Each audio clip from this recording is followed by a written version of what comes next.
Proof: Oswald did not shoot President Kennedy. A presentation of Publius Productions. Narrated on March the 12th, 2020. Permission is hereby granted to make copies. My name is Ralph Epperson, and I will be the one presenting this material. I am an historian and writer who has published 4 books and produced 27 DVDs, many of which are on the internet. And one of the areas I've looked into is the assassination of President John Kennedy in 1963. I have researched the evidence, and I will present it during this presentation. And that evidence has led me to conclude that Lee Harvey Oswald, the alleged assassin of President Kennedy, did not shoot the president. I want you to know that I have no staff assisting me and no researchers doing my research. No one advising me and no one funding my work. I am totally responsible for what you will see and hear as I proceed through this material.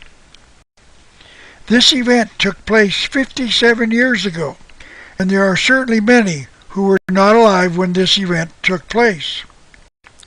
So I shall first present a brief review of the history of the assassination. We must start with the date of November the 22nd, 1963, the day that President Kennedy was assassinated.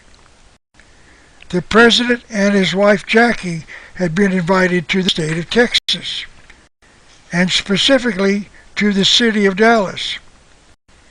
That morning their airplane, called Air Force One, landed at Love Field, and they were greeted by the dignitaries and then by a very enthusiastic public.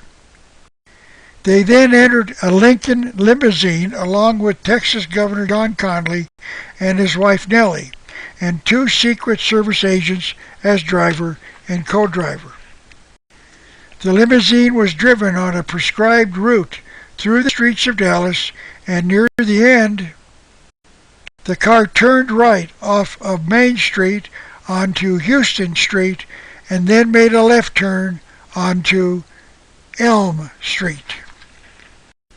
When they got to this left turn, they were south of the Texas Schoolbook Depository. As the car was driven down Elm, at least 3 shots were fired at the president, 2 of which struck him. It appears that the 3rd shot was the fatal shot, and the Kennedy car was then raced to Parkland Hospital several miles away.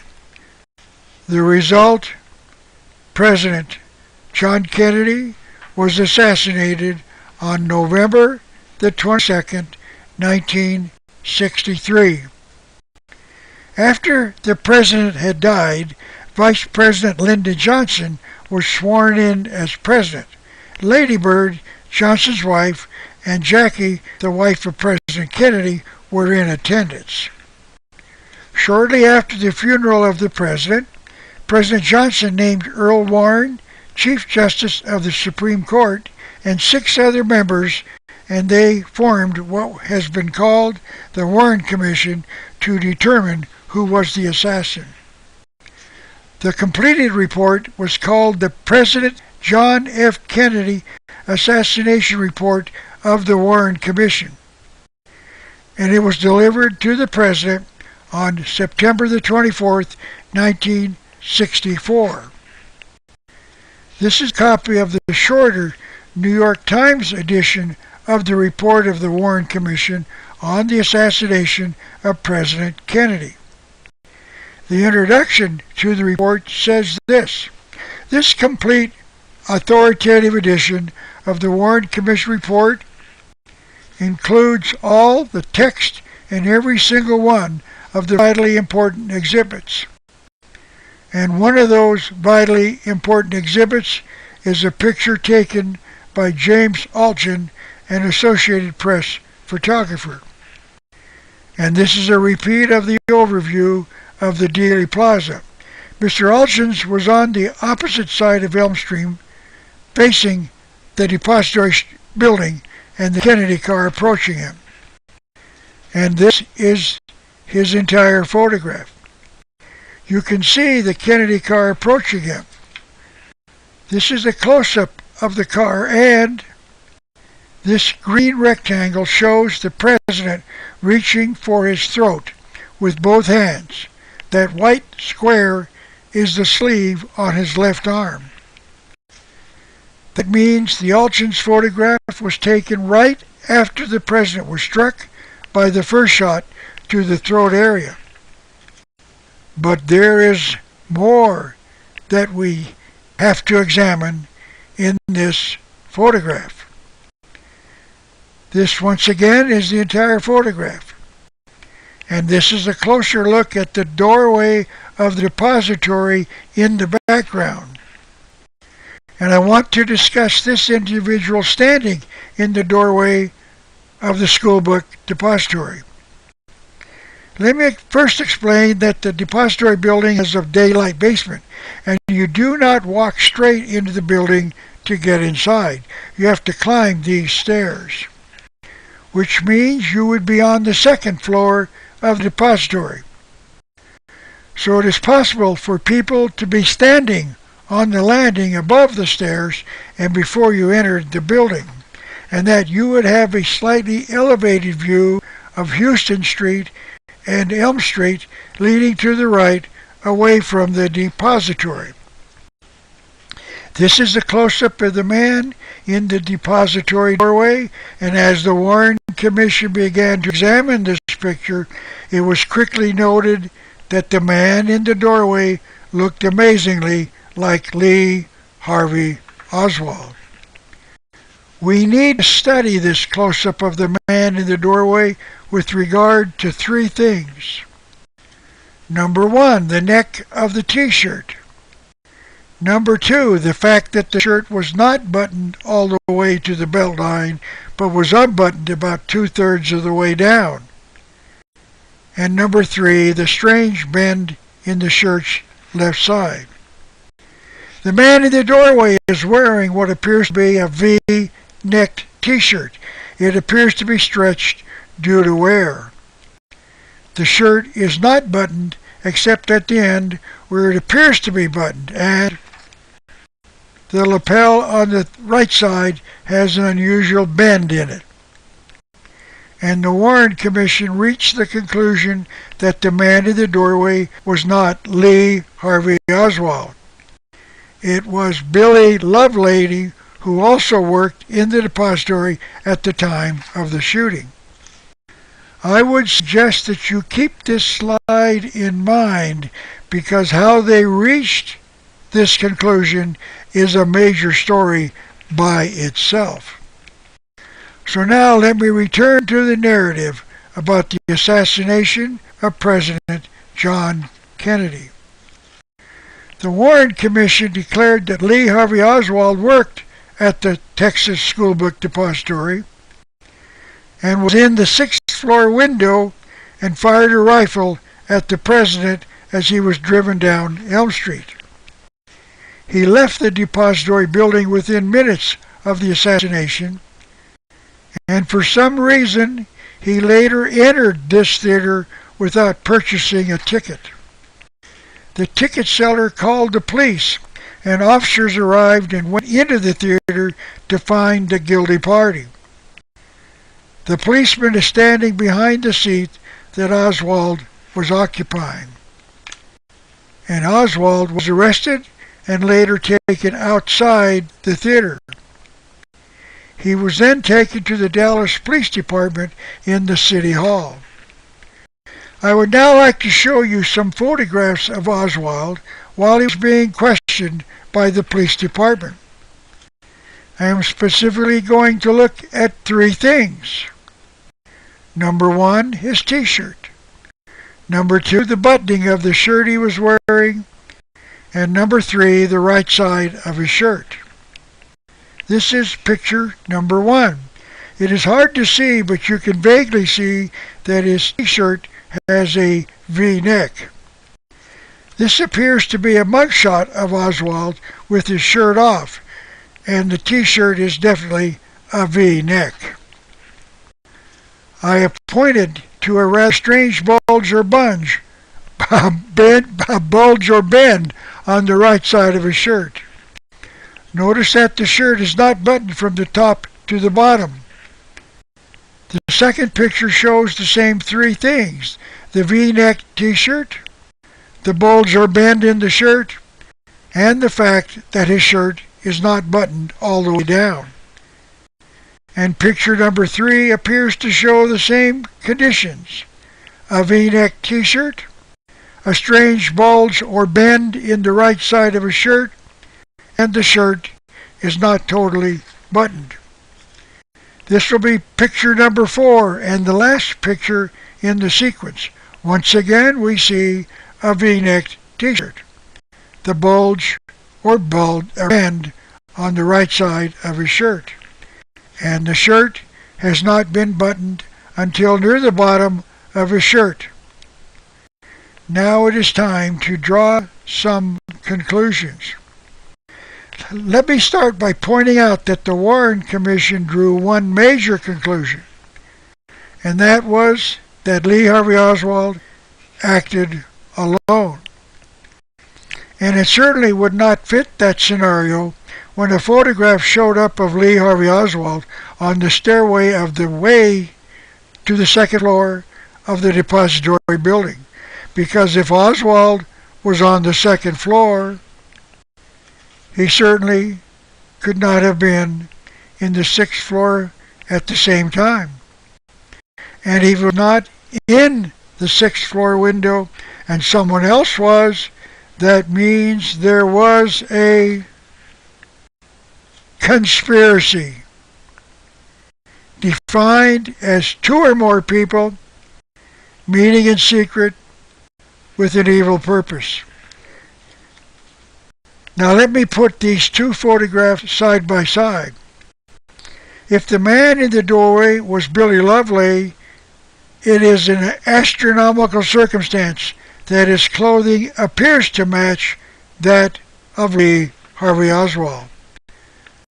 But there were no known photographs of Billy Lovelady for some time after the assassination. But the Warren Commission said the man in the doorway was Billy Lovelady. And how they came to that conclusion is a major story by itself. Mark Lane, one of the early critics of the Warren Commission, wrote this in the problem wrote this about this problem in his book entitled Brush to Judgment, published in 1966, about 3 years after the assassination. These comments come from pages 354 and 355. The New York Tribune newspaper requested a photograph of Lovelady from the FBI. They responded that it could not furnish a photograph of Lovelady at that time. The San Francisco Chronicle asked the Associated Press for a picture of Lovelady. They responded that they would be unable to comply because none existed. Bill Beckman, a Fort Worth photographer, went to Dallas in an attempt to get Lovelady's picture, for which he was placed in custody by the Dallas police. He was taken to the police department headquarters, questioned in the police department surveillance, and then released. He was advised to leave Dallas without a picture. And for the record, I haven't found any reference as to why Mr. Beckman was treated this way, but it is clear they did not want him getting a photograph of Billy Lovelady. Mr. Lane then discussed the testimony of William Shelley, another depository employee, who told the FBI that he was standing just outside the doors of the depository on the entrance, and that at the time of the first shot, I was standing at the same place. He then said, "Billy Lovelady, who works under my supervision, was seated on the entrance steps just in front of me." Shelley testified twice before counsel, but he was not asked about Lovelady's posture on either occasion. And if Mr. Shelley's testimony is accurate, and he said that Mr. Lovelady worked for him, he certainly would be capable of recognizing him sitting on the steps in front of him. Therefore, Lovelady could not be the man in the doorway. But the Warren Commission said that he was. I would next like to discuss the reason Oswald's shirt was not buttoned from the top to the bottom. This is his actual shirt, as preserved by the Dallas Police Department. First, look at the photograph of Oswald on the left, and you will see that it appears as if the shirt is only held together by one button near the bottom. Then notice that there are two buttons still on the shirt, and two missing buttons. This is the reason that Oswald's shirt was only buttoned at the bottom. There were missing buttons near the top. Now it is time to start dealing with the issue that it appears as if the image of the man in the doorway has been altered to look like Billy Lovelady. Let's start with the presumption that the man was in the reality Lee Harvey Oswald. As I've said before, because if it was really Oswald, it posed a real problem to the Warren Commission and the FBI, because if Oswald was on the second floor, he could not have been on the sixth floor. They had to do something, or their entire premise of Oswald being the lone gunman in the assassination would collapse entirely. But as we have seen, there were no photographs of Lovelady. So the FBI had to somehow obtain photographs of him so that they could alter the Elchin's photograph to make certain that the picture was not of Oswald.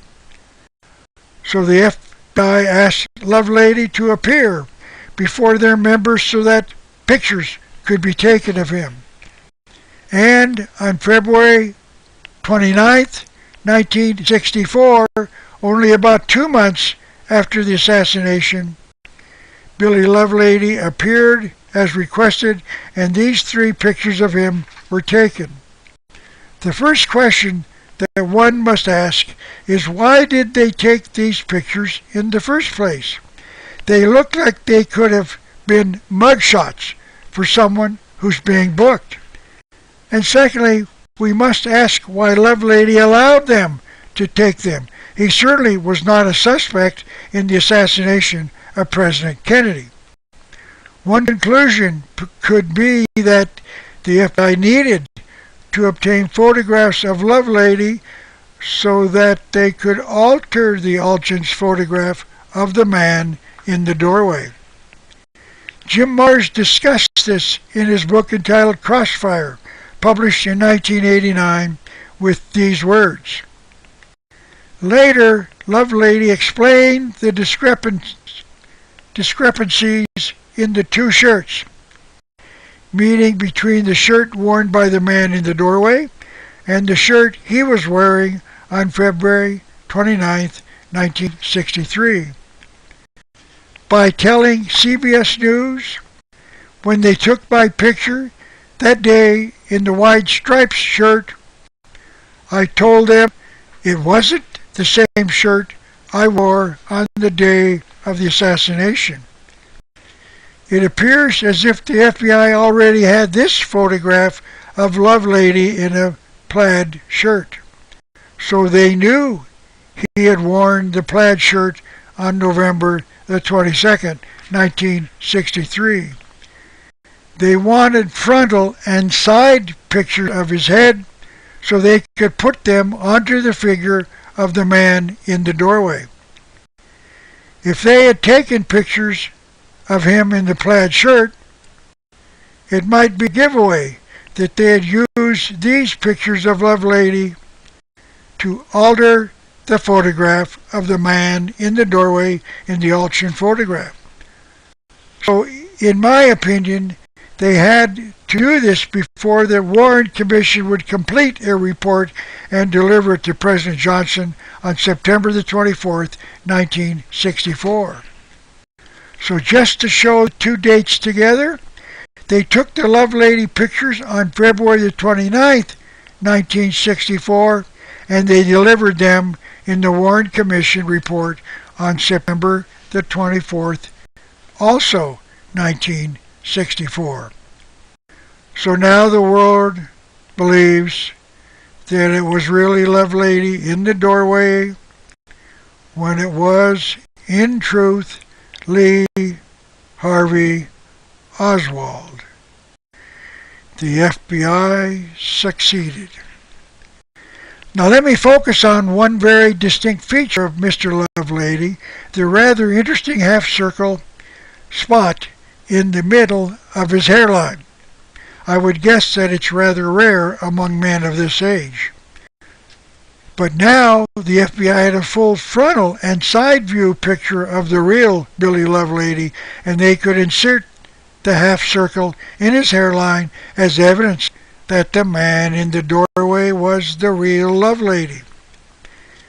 It is now time to bring the last piece of the puzzle into focus, and that is this book entitled The Killing of a President by Robert J. Groden, published in 1993.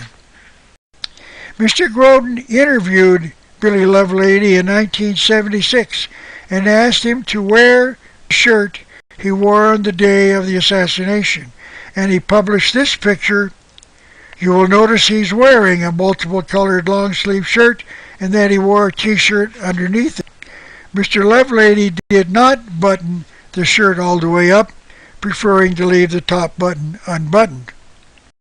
This is certainly not the way the man in the doorway treated his plaid shirt, because that shirt was basically unbuttoned.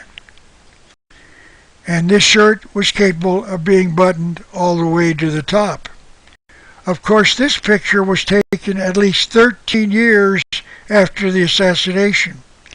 So the FBI could not have used this picture to alter the auction's photograph. But you can see that the 1976 shirt could have been used to overlay the exact shirt that Oswald was wearing.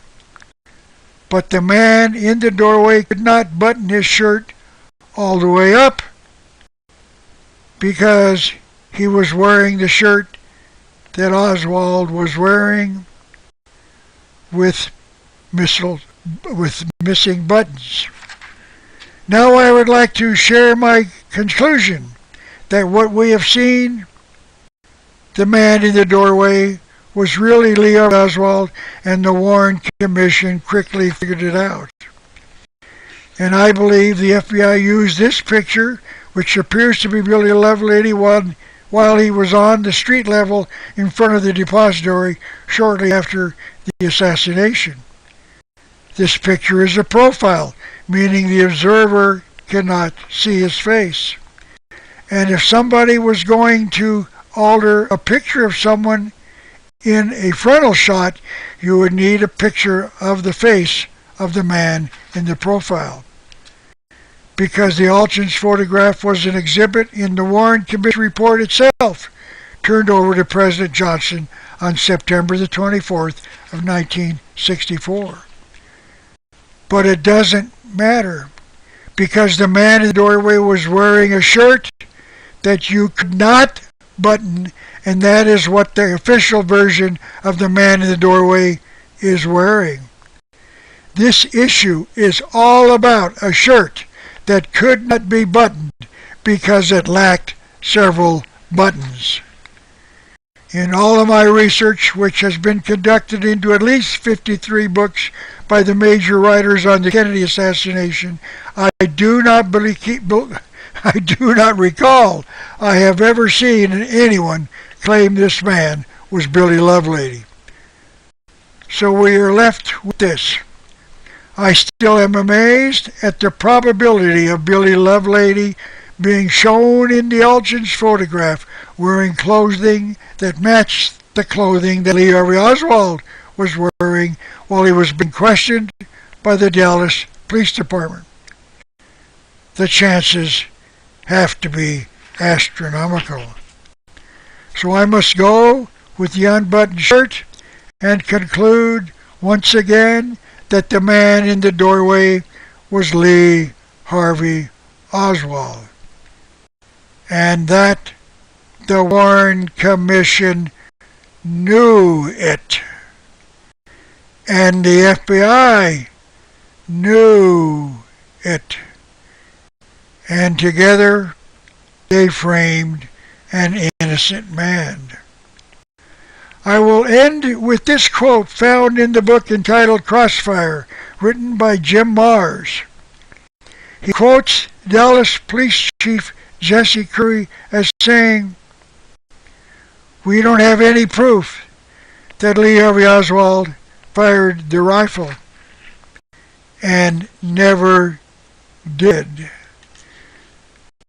Nobody's been able to put him in that building with a gun in his hands, and the reason is because Lee Harvey Oswald was the man in the doorway on the second floor of the Texas School Book Depository in Dallas, Texas, at the time of the first shot of the assassination of John Fitzgerald Kennedy."